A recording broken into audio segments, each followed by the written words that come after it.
అధికారంలోకి వచ్చి 9 నెలలు అవుతా ఉంది. అనేక అబద్ధపు హామీలు, మాయమాటలు, సూపర్ 6 అని 7 అని ఇలాంటి మోసపూరిత హామీలు చెప్పి ప్రజలకు ఆశ చూపించి వాళ్ళ చేతిలో ఓట్లు వేయించుకొని కూటమి ప్రభుత్వం అధికారంలోకి వచ్చింది. కూటమి ప్రభుత్వానికి చెందినటువంటి ముఖ్యమంత్రి చంద్రబాబు నాయుడు గారు రీసెంట్ టైమ్స్లో మనం చూసాము, డబ్బులు లేవని ఇచ్చినటువంటి హామీల్ని ఇప్పుడప్పుడే అమలు చేయలేమని తేల్చి చెప్పేశారు. ఇదేంటా అని వైఎస్ఆర్ కాంగ్రెస్ పార్టీకి సంబంధించినటువంటి నాయకులు కానీ, సామాన్య సోషల్ మీడియా కార్యకర్తలు కానీ, సోషల్ మీడియా యాక్టివిస్ట్స్ కానీ ఏదన్నా ప్లాట్ఫామ్స్లో సోషల్ మీడియాలో దీన్ని గనక ప్రశ్నిస్తే, క్వశ్చన్ చేస్తే అక్రమ కేసులు, అక్రమ అరెస్టులు, జైళ్ళకి ఏడుస్తారు. ఇదంతా కూడా ఒక రెడ్ బుక్ రాజ్యాంగం రాష్ట్రంలో నడుస్తుంది. మరి ఈ రోజున ఇది ఎలా అయిపోయిందంటే మన రాష్ట్రంలో ఇదొక పాలసీ మాదిరిగా, ఇదొక గవర్నమెంట్ పాలసీ, ఈ గవర్నమెంట్ పాలసీ రాష్ట్రం మొత్తం ఇంప్లిమెంట్ చేయాలి కావచ్చేమోనని ఇక ఇది ముందుకు కొనసాగుతూ ఉంది. ఇదిట్లా ఉంటే మన చిలకలూరుపేట నియోజకవర్గంలో ఈరోజు నియోజకవర్గ పరిస్థితి ఏంటంటే ఒక ఆటవిక అరాచక పాలన చిలకలూరుపేట నియోజకవర్గంలో కొనసాగుతుంది. ఇక్కడున్నటువంటి ఎమ్మెల్యే పుల్లారావు గారు అవినీతికి ఘనాపాటి పత్తిపాటి అని చెప్పొచ్చు. ఇక్కడ ఒక చక్కటి నెరేటివ్ని, కట్టుకథ చక్కగా అల్లి ఒక వ్యక్తిని ఈ పుల్లారావు గారు స్టేషన్కి పంపిస్తాడు. పంపించి ఒక కంప్లైంట్ ఇప్పిస్తాడు. ఇదంట 5.5 ఏళ్ల కిందట 2019లో అట ఒక టీడీపీ సామాన్య కార్యకర్త సోషల్ మీడియాలో అబ్యూజివ్గా, అసహ్యంగా పోస్టులు పెడితే దానికేదో స్టేషన్లో కంప్లైంట్ వెళ్ళిందట. పోలీసులు డ్యూ ప్రొసీజర్ ఫాలో అయ్యుంటారు. దానికి నాకు సంబంధం ఏంటి? ఇప్పుడు ఈ కట్టుకథను ఎలా వెళ్ళారంటే, ఈ వ్యక్తిని ఎమ్మెల్యే కంప్లైంట్ ఇప్పిస్తాడు.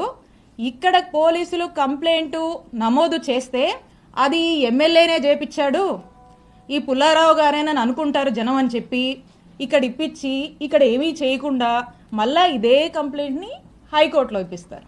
హైకోర్టులో ఇప్పించిన తర్వాత హైకోర్టు ఏమంటది? హైకోర్టు ఏమన్నదంటే, ఇది హైకోర్టు ఆర్డర్, నిజాది వినిపిస్తాను. Learned assistant government pleader takes notice on behalf of the respondents and state and seeks time for getting instructions list in second week of February 2025. ఇది order. అంటే దీని అర్థం ఏంటంటే, దీని రెస్పాండెంట్స్ ఎవరైతే ఉంటారో అంటే పోలీసులు, హానరబుల్ హైకోర్టు పోలీసులని రిమార్క్స్ అడుగుద్ది ఈ కంప్లైంట్ సంబంధించి. తర్వాత దీన్ని ఫిబ్రవరి 2nd వీక్కి పోస్ట్ చేస్తుంది. ఇంత ఈ ఆర్డర్. ఈ ఆర్డర్లో ఏమీ కూడా నా మీద కేసు ఫైల్ చేయమని, ఎఫ్ఐఆర్ కట్టమని ఏమీ లేదు. ఈ ఆర్డర్ ఇలా ఉంటే ఈ హానరబుల్ హైకోర్టు ఆర్డర్ని దీన్ని ఈ పుల్లారావు గారు అదే వ్యక్తితో మళ్ళా ఎస్పీ ఆఫీస్కి పంపించి హానరబుల్ హైకోర్టుని మిస్లీడ్ చేస్తూ, హానరబుల్ హైకోర్టు మీద నెట్టేసి, హానరబుల్ హైకోర్టుని మిస్కోట్ చేస్తూ ఏమంటారు? హానరబుల్ హైకోర్టు నా మీద, ఆవిడ మీద కేసు కట్టండి అని చెప్పారని హానరబుల్ హైకోర్టు మీద నెట్టి ప్రజల్లోకి కోర్టే కేసు కట్టమని చెప్పిందని చెప్పి పంపించేటువంటి ఫ్రీలర్స్ ఇచ్చి ఒక ప్రయత్నం చేసి, అంతలోపే ఇక్కడున్నటువంటి పోలీసులు నా మీద కేసు కట్టారు, ఎస్సీ ఎస్టీ అట్రాసిటీ పెట్టారు.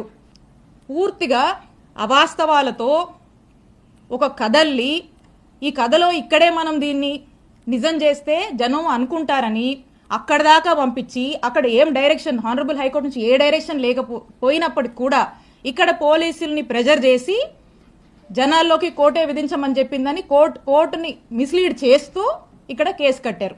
ఎంత డ్రామానో చూడండి.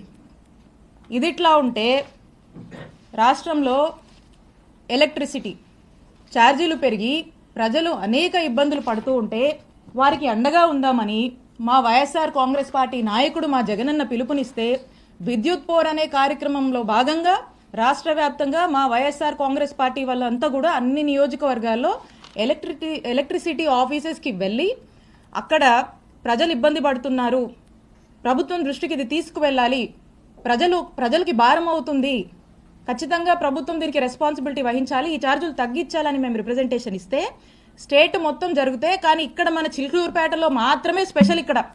ఇక్కడ మా వైఎస్ఆర్ కాంగ్రెస్ పార్టీ నాయకుల మీద, యాక్టివ్ లీడర్స్ కార్యకర్తల మీద 30 మంది మీద నాతో సహా ఇక్కడ కేసు కట్టారు. ఇక్కడంట వైఎస్ఆర్ కాంగ్రెస్ పార్టీకి సంబంధించినటువంటి నాయకులు కార్యకర్తలు బయటికి రావద్దు, యాక్టివిటీస్ చెయ్యొద్దు, ఎక్కడ కూడా గొంతెత్తి మాట్లాడొద్దు, ఎవ్వరూ కదలాడకూడదంట.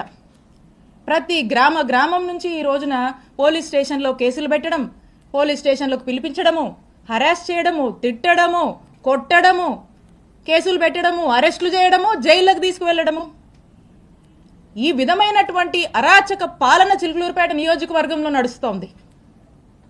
ఇదట్లా ఉంటే ఇక్కడున్న చాలా మందికి తెలుసు, మా మామగారు 80 సంవత్సరాల వయసు కన్నా పెద్దోడండి. ఆ వయసులో ఉన్నటువంటి పెద్ద మనిషి మీద కూడా కేసు కట్టించాడు ఈ ఎమ్మెల్యే పుల్లారావు. నా మరిది ఫారిన్ సిటిజన్, ఫారిన్ లో వ్యాపారాలు చేసుకుంటే నా మరిది మీద కేసు కట్టించాడు ఈ ఎమ్మెల్యే పుల్లారావు. నాకేనా కుటుంబం ఉంది, మీకు లేదా కుటుంబం?